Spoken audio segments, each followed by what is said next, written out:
Move into the myoglobin protein, which is what we discussed last time and what we ended up stopping on Monday. And I'll talk about myoglobin, and then hopefully we'll have time, we'll be able to transition to hemoglobin. I'll talk about the differences between hemoglobin and myoglobin. And then we'll talk about some different types of hemoglobin.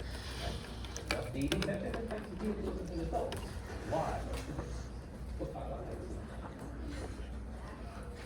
All right, I want to put up a couple of questions here to try and cover material that maybe over the past couple of weeks we haven't done a great job of emphasizing. Okay, so I view this as an opportunity to ask these questions, but also as an opportunity to discuss some material here too. Okay, so here's the first question. Choose the incorrect statement out of the following. Only L amino acids are found in biological systems. B, glycine is optically inactive. C, tyrosine is a modified amino acid. Or D, selenocysteine is the 21st amino acid. So which one is not right? A. You don't like A? Yeah. That's because I told you about R amino acids. But see, the thing about that is that if you get a textbook question like this on the back of the textbook, you're supposed to pretend like there are no R amino acids in biology, right? Because the dogma is all about it. So in the textbook, it's going to tell you that that's a correct statement. So which ones? What else is wrong? There's another one that's obviously wrong. C, tyrosine is a modified amino. It's not really a modified. You can modify it, but tyrosine is not a modified. So circle C now.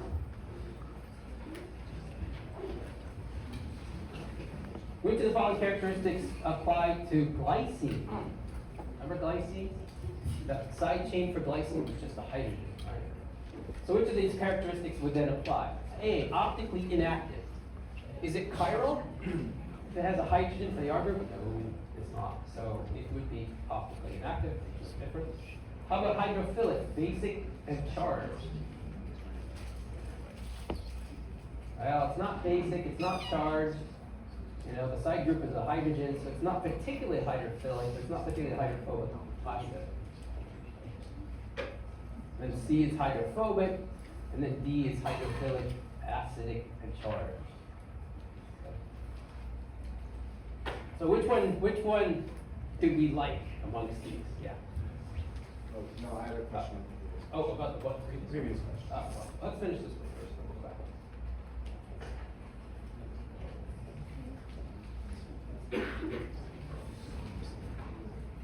So which one do I like? I like A, right? You all like A too? Okay. It's not hydrophilic, it's not basic, it's not charged, it's definitely not hydrophobic. This one's the same.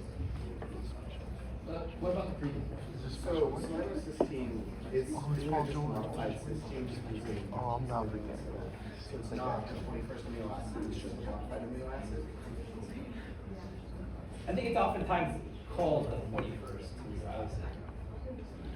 I know there's like tetrahydrin that has 22 amino acids. That and then they call those amino acids 21 and 22, and that is cysteine. Yeah, you could make an argument about selenocysteine being modified amino acid, but they oftentimes call it a 21st. So. Oh, I also, I don't have this in my PowerPoint, but I went home and I looked up isoleucine and leucine, right? Remember that question the other day? And I was like, oh, is it isoleucine and leucine? So I decided to ask Copilot. When you ask Copilot, it says that isoleucine is slightly bigger than leucine, but then the numbers it gives you almost seem like it's not.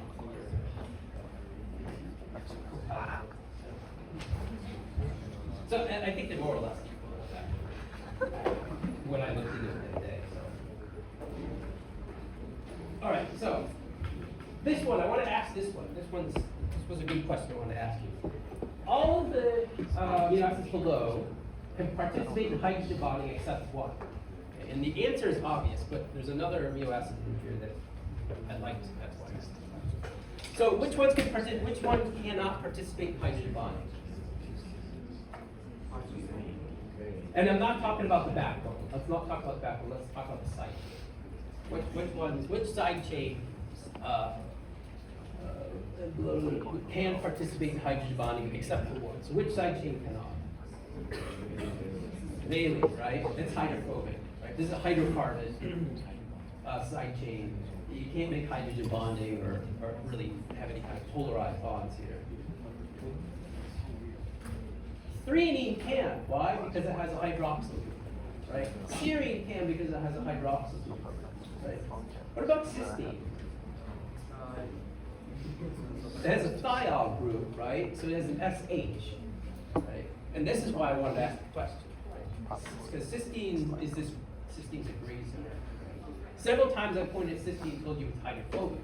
Yes, it has some hydrophobic tendencies. But compared to hydrocarbon, CH, right? And SH would be more polarized, okay? Because of the electronegativity. It's not a very big polarization, right? It's a little bit, right? It can engage in very weak hydrogen bonding. It's not known as a prominent one, but in this, the way they have this test question set up here, right? They're counting it as a hydrogen bonder, and yeah, it does sometimes. And valine's the answer, right? So I wanted to put this up here because of that sort of gray zone here. Think of cysteine being mostly hydrophobic, right? But we can encounter situations in which, although it's not very polarized, it could be polarized enough to maybe make a weak hydrogen bond. So we're going to say slightly hydrophobic, maybe forms hydrogen bonds. If the conditions are right, okay? Be aware of that. All right. Oh, okay. Here's another one, another question I want to ask. Which of the following amino acids carries a net positive charge at the physiological pH? And again, here they're talking about the side chain. Right? So which of these has a side chain that might have a positive charge at pH 7 or 7.5? I think none. I don't think any. These are all hydrophobic hydrocarbons, right? So I like D. Right? Does everybody agree with me on that? Yeah. What you're saying is anti-hydrophilic should have a net positive charge? No, these are hydrophobic, so they will not have a charge on them. Right, that's what I'm trying. Oh, So it says, which of the following do carry one, right? And the answer is none. Okay, they're all hydrophobic, none of them carry a charge. So here I would circle D. All right? So now let's go to a different question, slightly related. The greatest buffering capacity at pH, at physiological pH, will be provided by a protein in which you're having a lot of which of the following amino acids? Oh, it's a little tougher now. So now I don't have hydrophobic amino acids. I've got histidine. Well, this one, alanine, that's selected hydrophobic. Cysteine and serine, right? And we're going to be at physiological pH, so think 7 to 7.5. Now, which side chains might engage in buffering? The protein might come off or reattach. This is a little bit tough. I didn't emphasize this a lot in my lecture. What do we think? D, histidine. Yes, I agree. Everybody like histidine? Why? Because histidine has a side chain that can be proteinated, right? With a pKa of about 6. Okay? And so it can act as a buffer, right? Because the pKa is close to physiological pH, pH 7. Right? So you could have it, the nitrogen protonated or deprotonated. That's important as we move forward. Some of these side chains engage in chemistry at the active sites, and histidine is a big one because of its pKa there, its ability to donate or accept a proton means it can play the game. It can donate proteins and accept protons during redox reactions and other types of chemical reactions. You'll see histidine today, if we get far enough, in hemoglobin play a major role in converting the protein from one structural state to another based upon its proteination state. So this will become relevant later today. So so no histidine as being one of the special amino acids in that regard. Glycine and proline are the most abundant amino acids in the structure of which of the following do you think? Hemoglobin, myoglobin, insulin, or collagen? Any guesses? Collagen, right? Do you remember collagen? It was a fibrous protein, which was abundant in glycine and proline. And then I talked quite a bit about how some of the amino acids within collagen are modified. And then I talked about scurvy, right? Because vitamin C is necessary for the modification of some of the amino acids within collagen. You don't get enough vitamin C, you don't get collagen synthesis, and your body begins to break down. Okay, those are a couple of review questions. Tough? Not tough? Hopefully it's okay. Here's a website. This takes you to a quiz, an online quiz of amino acids. I kind of like this. If you go here, it's almost kind of like flashcard style. You pick what you want, right? Quiz me based upon name, right? And it hits you with names, and you have to match it up with amino acids. And so it's a great game to like learn your amino acids. I recommend that. Oh, here's the proteination state of histidine.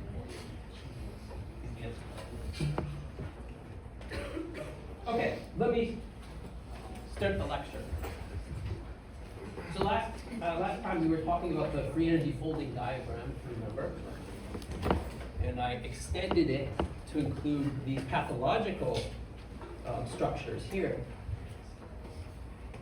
And I said that you could have the protein fold into this native state. However, it's also possible that it may enter this other area of the free energy diagram, in which the protein is partially folded. Okay, so its delta G is not as low as it could be in the native form here. And we've got typically exposure of residues that shouldn't be exposed here, right? Because it's not fully folded. And that can lead to aggregation.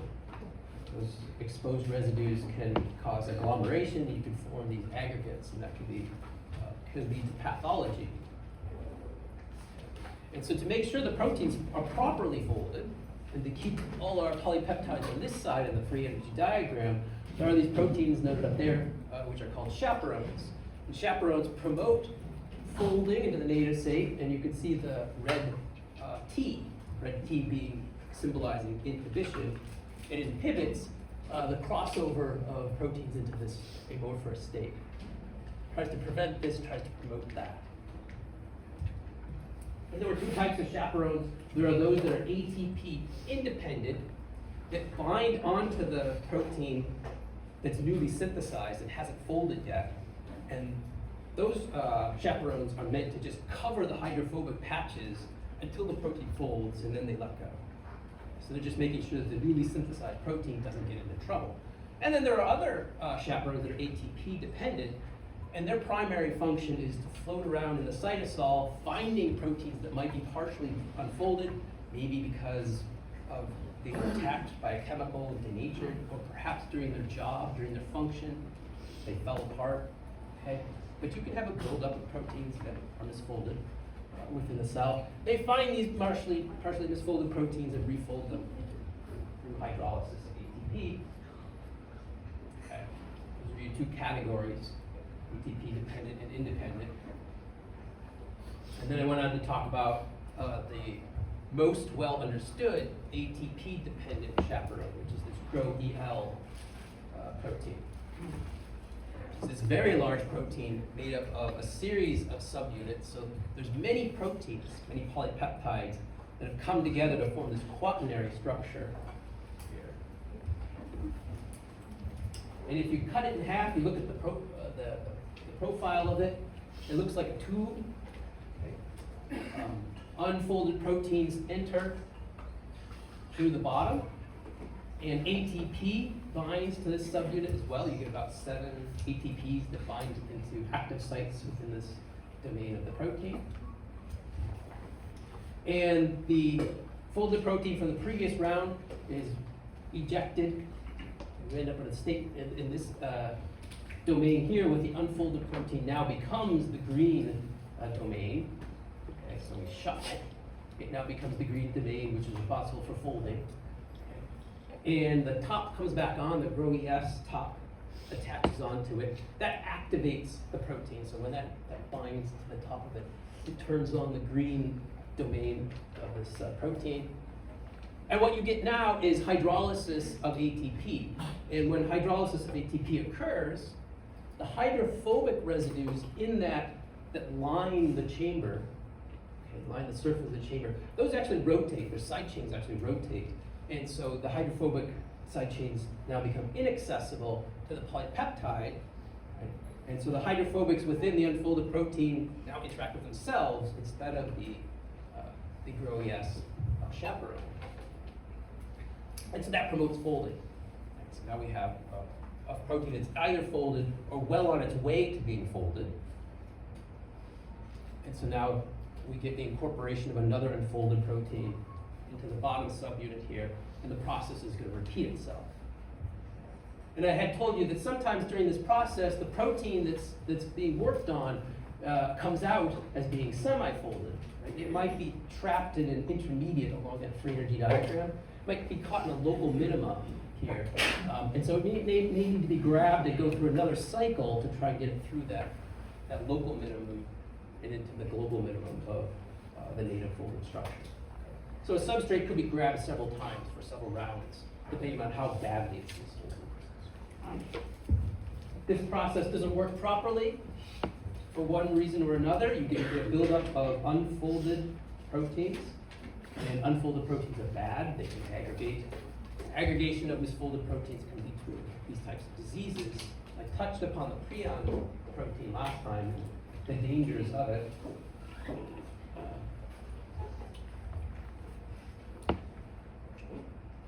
With this, so there's this prion protein. It seems to be involved, so it binds copper. We don't know its function. It binds copper. It seems to be involved in synaptic plasticity, so something to do with neuronal connections. But what we do know is that if a protease cuts it off, you get this domain that leaves, floats off, and it's covered in hydrophobic residues that cause it to aggregate. When it aggregates, it kind of shifts into this beta strand form. Okay, and then all the hydrophobics line up here, and you get this really strong hydrophobic effect that holds this together. And this is essentially a plaque, right? And more of these, as they get cut off, will bump into this. This will convert this into this structure, and it becomes incorporated into the growing fiber here. So you can get these long fibers that form inside people's brains. If you conduct electron microscopy, you can actually see these things inside the neurons. There's two forms.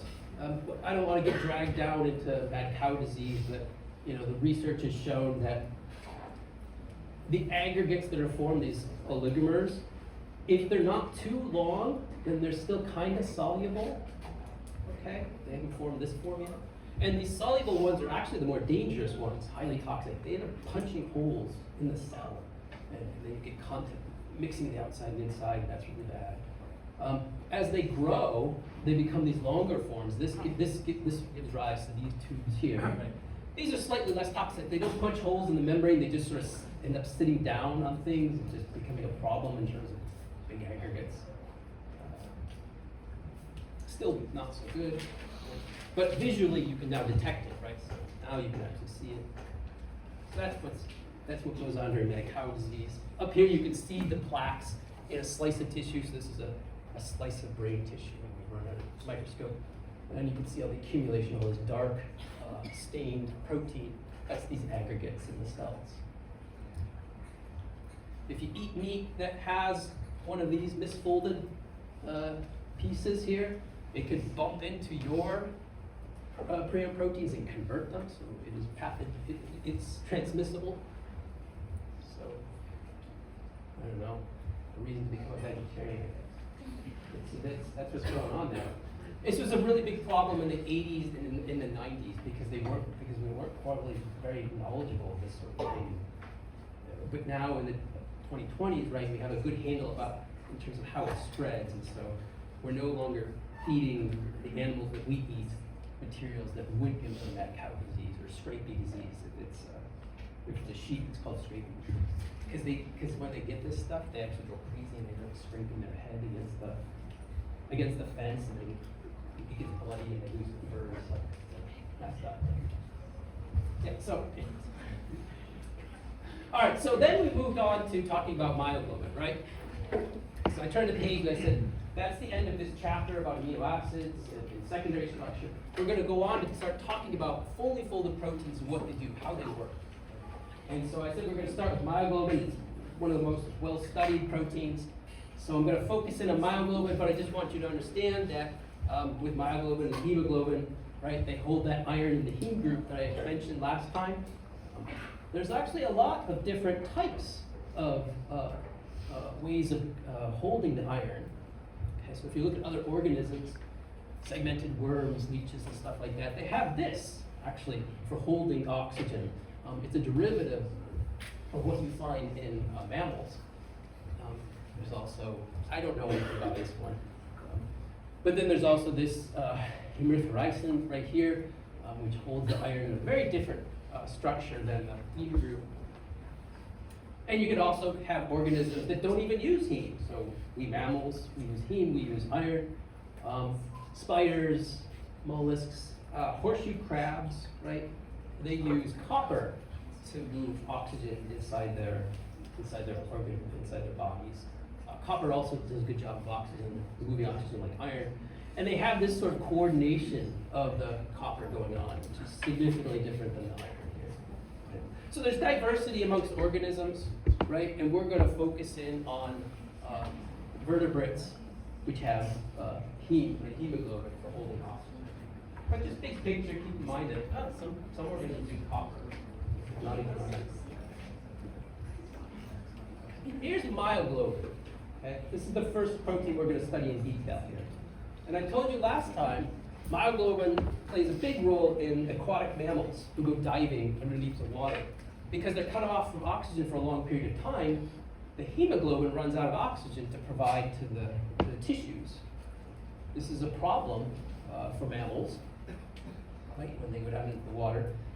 Their tissues tend to be packed with a lot of this protein here, myoglobin, especially the muscle, because that's where you have most metabolism occurring, right? This is the muscle tissue. So you get a lot of this in the muscle tissue. And this protein's job is basically just to hold on to oxygen until oxygen concentrations in muscle get very low, right? And under those conditions, it then releases the oxygen to try and provide the substrate to the mitochondria, or more ATP production. So it's of critical importance to these aquatic mammals like sperm whales, and otters, and seals. You find it in terrestrial animals like us as well, but I think that doesn't quite play as much of a critical role. It's about 153 amino acids, about 16 kilodaltons, and it's got 8 alpha helices. And these 8 alpha helices within myoglobin are the purpose they serve is to hold that heme group, which I mentioned in the previous slide. Okay, so you've got all of these amino acids, and they're basically trying to create a nice cradle for that heme group right there. The heme, by the way, just to let you know, where did the heme come from? It's actually manufactured in your mitochondria. So your mitochondria makes the heme, spits it out into the cytosol, it floats around, finds a myoglobin, and inserts itself. And just because it's energetically favorable, it inserts itself spontaneously. So there's no enzymatic reaction that requires it to be inserted. So it puts itself right in there, right? And myoglobin's holding it in place. I mentioned last time how it was held. So there's the iron at the top. It's coordinated by the nitrogens of the heme and also by histidine. There's histidine right here. Actually, it's coordinated to the iron. And the iron is in the +2 oxidation state.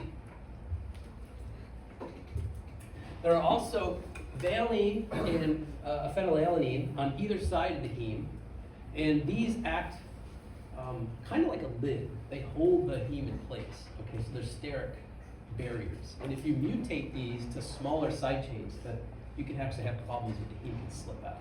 is that they play a role in holding it in place. This is drawn with oxygen in it. You can see the oxygen there. When oxygen is bound to the iron, it's also coordinated to a histidine that's above the oxygen as well. So you get this, it's held by the iron and the oxygen. Let's see, what else do I want to say? And you said this one's on the side of the Bailey and the phenylalanine, they hold the. Yeah, they're like, so they're they seem to be like hydrophobic lids that they snap down like this and hold the heme in place. And it's unable to move here. It's also coordinated by a system that holds it in place too. So that's what keeps it from coming out.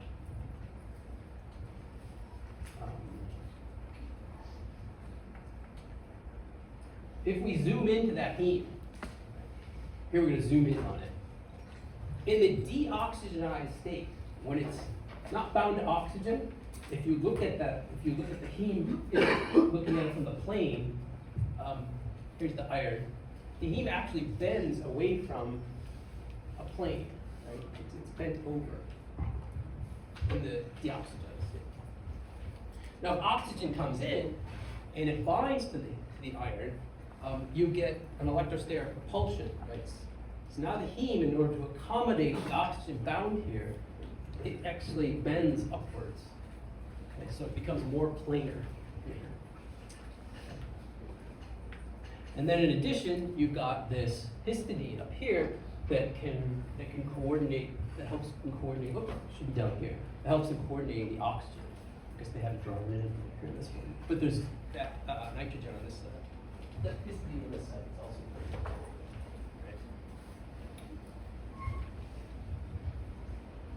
That's holding it on this side. And so you get this snap that occurs, right? This conformational change that occurs when the oxygen binds on it to try and minimize this complex, right? This is different than this, and we're trying to rearrange things to accommodate this diatomic oxygen here. This movement here occurs in myoglobin. It'll also occur in hemoglobin. For myoglobin, this change means relatively little. It's just one protein binding to one oxygen. This change doesn't do a lot. But when I go on to talk about hemoglobin, remember this, because this becomes a big deal for hemoglobin. Hemoglobin is made up of 4 subunits that bind oxygen. And it will turn out, I'm going to let the cat out of the bag here, that this movement here, when one oxygen binds to one of the subunits of hemoglobin, this conformation change converts the other subunits into higher affinity binding domains. I'll show you all that in a minute. But remember here, the point is that when oxygen binds in the structure of that heme. Okay? Oxygen can bind heme, carbon monoxide can bind the heme. I think there's some small sulfur molecules they can bind. You can get different things that can bind to the iron of that heme group that can be bad. How do we dissuade other molecules from binding the heme? Well, the way Mother Nature came up with is this routine here, that histidine up at the top that I said coordinates the oxygen, right? It's also a steric barrier. Carbon monoxide, which is poisonous, could bind to the iron, but it likes this planar arrangement, right? Carbon-oxygen planar arrangement. Likes this. But the histidine being up there in that location pushes this carbon monoxide into this altered state, so you get this angle that's formed. And that's unfavorable for the carbon monoxide. So this discriminates against carbon monoxide. Oxygen, however, has no problem fitting in there like that. So because of that histidine up there, that histidine actually reduces the binding affinity of myoglobin for carbon monoxide by something like 1,000 times. So it becomes 1,000 times less reactive with carbon monoxide because of that histidine. Right? Just being there and bumping into the carbon monoxide, which again is not a problem with the oxygen. So this is how you can tune, this is how Mother Nature's tuned myoglobin to prefer oxygen and dissuade carbon monoxide and some of these other small molecules that can bind.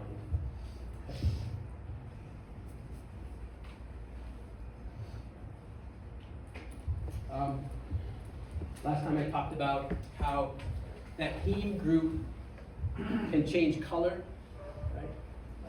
If it's in its deoxygenized form, so if myoglobin in muscle is in its deoxygenized form, it does not have oxygen, it has sort of this dark color, right? When you oxygenate it, just like hemoglobin, it becomes bright red. So that's what the red part of this meat here is. If there's oxidative damage that occurs to the hemoglobin, to the heme, sorry, like for instance what's shown up there, which the iron is bound to that hydroxyl group.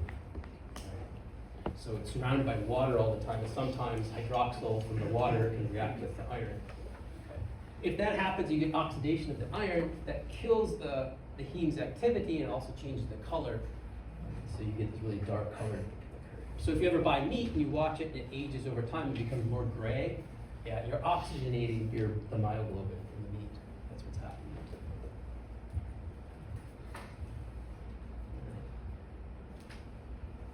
All right, so myoglobin binds oxygen.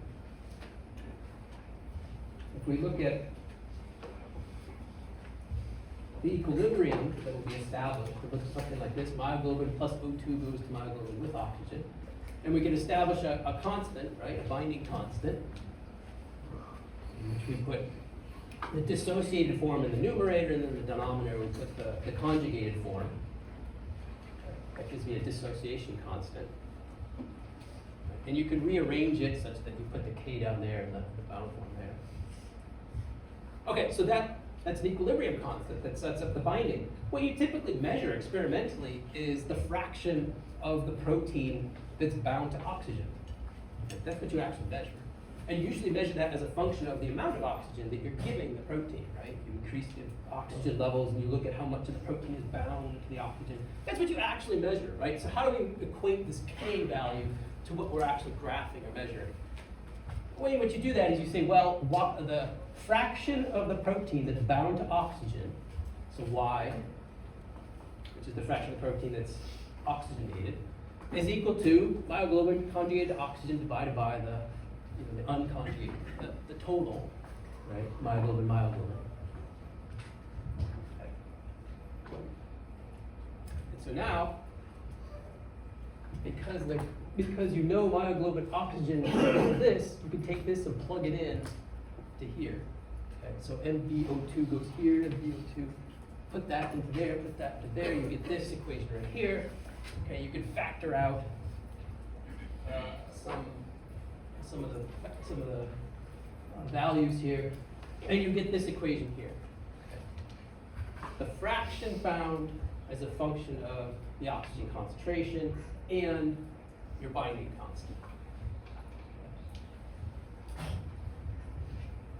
And if you plot that, here's the fraction of myoglobin bound to oxygen, 0 to 0.2, or aka 20% of protein, 40% of protein, 60%, 80%, 100%, okay, as a function of the oxygen concentration here. This is how much oxygen we're giving it, measuring pressure because it's a gas. You get this curve right here. And what this curve says is that at higher oxygen concentrations, let's say, well, maybe greater than about 5 toward here, it looks like the protein's pretty much fully oxygenated. Right? 80%, 90%, right, of the proteins are oxygenated at these higher oxygen concentrations. And then as you go to very low oxygen concentrations, you can see that the percentage of proteins that have oxygen drops off pretty quick. And so this explains myoglobin's function, right? It holds on to the oxygen, holds on to it at higher oxygen concentrations, because the tissue is not in any kind of state of hypoxia or is not being starved of oxygen. But if the tissue goes to low oxygen ranges, right, we're starved for oxygen because we've been underwater for a long time, and we're down here, my tissue is down here at low oxygen. Okay, now the protein begins to give up its oxygen, right, to the tissue. Does that make sense? Okay, so that's what's going on here. That's myoglobin's contribution to your tissue. And the curve is a hyperbolic binding curve, so it looks like it has this hyperbolic shape. Okay? And this is a very, very typical curve that you will see when one protein binds to one ligand. It's a very straightforward relationship here. All right. That was myoglobin. Now we'll talk about hemoglobin. What's my next? Myoglobin's this curve right here. Right? This is great for tissues, right? This is your oxygen reserve that myoglobin is providing. But we have a situation here for the organism in which at the lungs you have lots of oxygen, right? And so you want to pick up lots and lots of oxygen. And then in the tissues you want to give up the oxygen, right? If you're hemoglobin in the blood, you want to give it to the tissues here, right? And so what we want is a protein with high affinity up near high oxygen levels so that we grab as much oxygen as we can. And then we would like it to actually be kind of low binding affinity for the oxygen under low pressure conditions so that we give up as much oxygen as we can to the tissues, right? The blood wants to do this. This is a problem for myoglobin because I just showed you that it really doesn't give up its oxygen until like really low oxygen concentrations, right? So myoglobin doesn't fit the bill. Thus, the function for hemoglobin, because this is the hemoglobin curve here. Here you can see at higher oxygen levels, yep, we do get saturation of the hemoglobin. It takes up all the oxygen from the lungs, right? But at lower oxygen concentrations in the tissues, right, you can see that the binding affinity drops dramatically, and it gives up its oxygen right, at these lower pressures, unlike myoglobin, right? So hemoglobin fits the bill, gives you the oxygen at low oxygen concentrations, grabs the oxygen from the lungs, right? So how does it do this?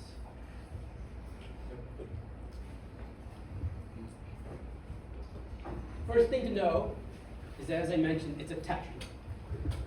It has 4 subunits. Okay, so this quatramer with these 4 subunits. You can divide the quatramer into 2 dimers. Okay. There's what's called an alpha subunit. That's one protein, an alpha hemoglobin protein, okay, bound to a beta form, okay, which has a very similar structure, very similar amino acid. The alpha and the beta come together and they form a dimer, and the dimer never comes apart. The dimer is very strong. That dimer then dimerizes, so you get a quatramer. The dimer interface between the ones, A1, B1, B2, B2, okay, that interface is labile, and that can move, okay? These dimers are solid, but they can rotate across from each other, and that's going to be a key here when we move forward for oxygen binding, is they're going to rotate across each other, so keep that in mind. Here are the hemes, right? So each protein, 1, 2, 3, 4, has a heme group with an iron in it. Here, I've taken one of these. Let's take one of these proteins and compare it to myoglobin. So here's a hemoglobin alpha. Here's a beta. If you overlap them on top of each other, they're almost identical in shape. Right? The structural ID is 90%. Even though the amino acid sequence isn't very high, the amino acids that are conserved here are going to be the ones that are important for the function. So the structure's the same, right? The hemes are the same, right? There's a lot of similarities here, but now we've gone to this quatramer, right?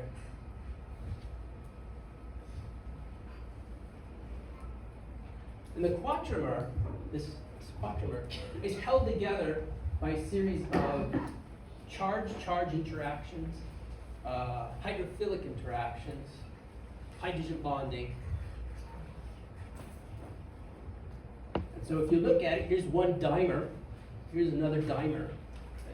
At the interface between the dimers, you have a positively charged lysine and a negatively charged carboxy terminus from this protein right here, right? So right at the end, the carboxy terminus where you've got the CO2. Okay. That's negatively charged and interacts positively with this charge, or residue over here on this domain, right? So you get these charge-charge interactions. Up at the top, you also have charge-charge interactions. I don't have my laser pointer working, but you can see positive and negatives there. So it's held together, the dimer and dimer is held together with these positive and negative charges that are sticking it together. Okay? And the big picture here is that when oxygen binds, okay, to one of these hemes, it causes a conformational change in the alpha helix that breaks those bonds here, breaks these positive and negative interactions.